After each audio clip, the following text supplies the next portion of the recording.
Mais vous, en fait, qu'est-ce qui vous a amené à traiter ce sujet? Ah, parce que j'ai une compagne qui était qui est Ah, devenue enfin, qui était anorexique. d'accord. Et personne n'osait lui dire. Ah bon? Oui. Et c'est moi qui ai posé le mot tout d'un coup. Et puis, Ah ouais. c'est comme ça qu'on s'est rencontrés, parce que j'ai osé poser ce.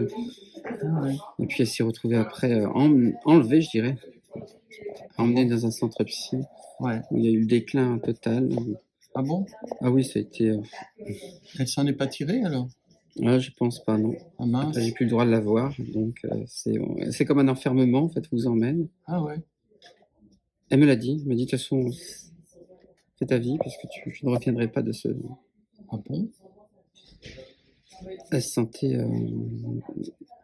elle a jamais osé dire non à sa mère, donc ça vient de différents facteurs, bien sûr, mais là, c'était, et puis une autre personne que j'ai rencontrée, lors d'un salon, et parce que dans ma région, il y a une jeune fille qui est anorexique qui s'est donné la mort en sautant d'une falaise, Oh mince. et un jour, je vais en dédicace à Audincourt, dans l'est de la France, et je rencontre une jeune fille, je pensais que c'était qui était professeure, qui avait 28 ans, qui regarde mon livre sur le schiste, qui apprécie ce livre, mais qui. Et après, je lui dis: «Mais c'est vous êtes professeur?» Elle me dit: «Non, pas du tout, je suis élève, je suis étudiante, j'ai bientôt 18 ans».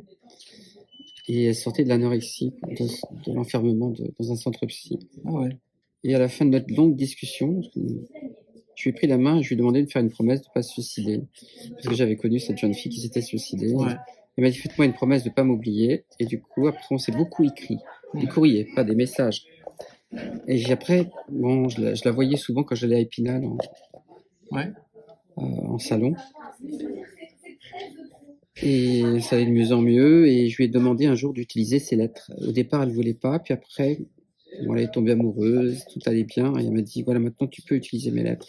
Mais pas tout, parce que des choses étaient intimes. Mais Ouais. tout ce qui concerne les centres psy, ce qu'elle a vécu à l'intérieur. Mais elle avait pas sa famille pour Ah si, lui bien rendre sûr. visite dans ce centre Dans là? ce centre psy, pendant 5 semaines, vous voyez personne. On vous enferme. Et après, au bout de 5 semaines, seulement la mère et les sœurs peuvent les voir, mais les petites amies, ça compte pas, par contre. Ouais, ouais.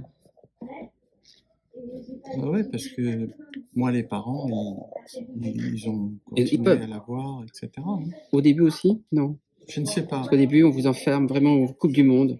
On vous enlève votre C'est portable. possible, c'est possible. C'est Oui, oui, c'est possible, parce que ils sont loin, ils sont dans la région de Voiron, oui. par là.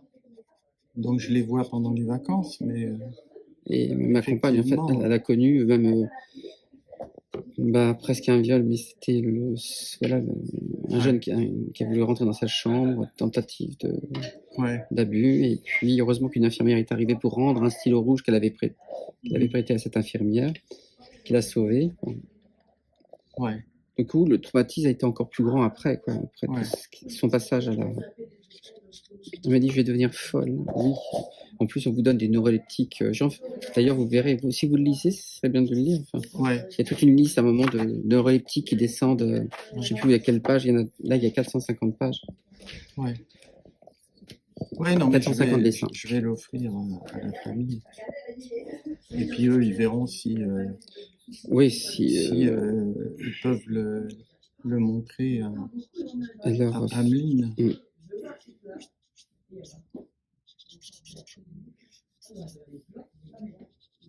Et c'est vrai, dans un salon aussi, j'ai reconnu une dame, maintenant qui a 72 ans, je pense, 75 ans, et qui était anorexique toute sa vie. Elle a Ah vécu bon? avec son anorexie. Ah bon? Elle n'a pas été à l'hôpital, rien du tout, mais. Ouais, c'est étrange Et comme après, elle maladie. sait pourquoi elle a été comme ça. Je lui dis: Ouais. raconte, parce qu'elle elle écrit des romans. Ah bon? Et je lui dis: mais écris ton histoire, parce que les gens ont besoin de savoir des fois des choses, ça peut les aider. Elle me dit: tu crois?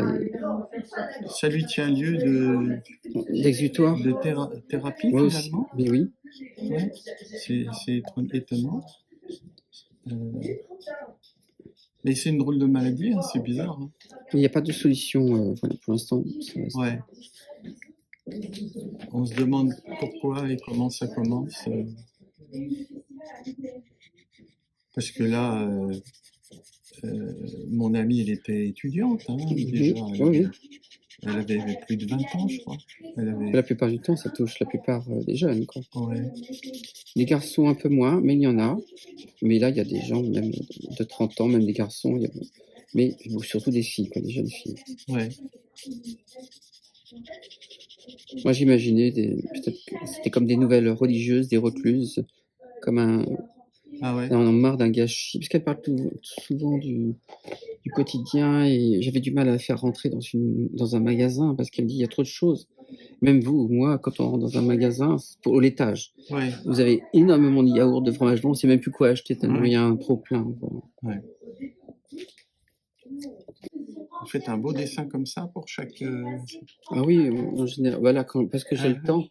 Mais Ouais. à Angoulême, j'en faisais aussi des beaux, mais c'est plus rapide, il Ouais, fallait ouais, plus. ouais, ouais. Mais là, on a eu plus le temps, quoi.